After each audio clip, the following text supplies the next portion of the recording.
Ah, yes. Another age comment. So you're saying, for the first part, as you can pretty much see on screen, that Sodom and Gomorrah got destroyed because their sin was too great, and it's mentioned at the end of Genesis 18. But never in that passage does it specify what the sin was.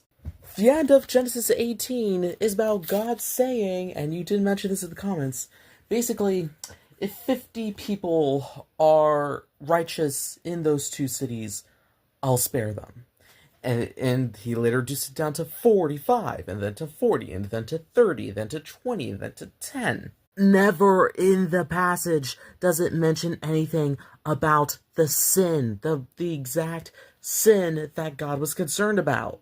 So that's the first error within your comments. Like, you never specify what the sin actually was. Another comment, very similar to yours, in fact, you can check back in the comments section, I was able to address what the sin was, at least half of it.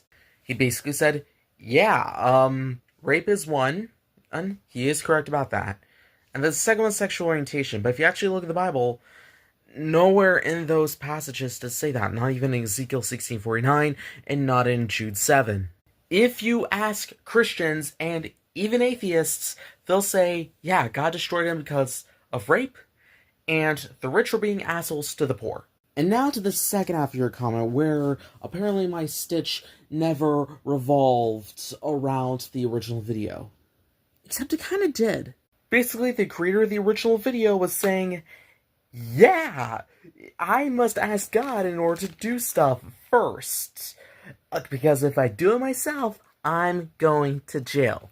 Never does the Bible mention that, so therefore it was taken out of context. What I forgot to mention, since I only had 60 seconds, was that Christians, especially conservative ones, will act like they're the ones being persecuted, saying, oh, I'm going to jail, pray for me, when they themselves are the ones persecuting others because they do not align with their worldview. And this includes stuff like religion, sexuality, and even race. And as a Christian myself, that is just pure unbiblical. Jesus never condemned the people that the conservative Christian crowd normally persecutes. He actually persecutes those who basically twist the word of God to fit their narrative, and that's basically what the conservative Christians are doing. So that's what I was going to say, except I ran out of time. Anyways, my name is Andrew Maris, the Left Republican. Be sure to subscribe or you won't see my face again. Have a good day.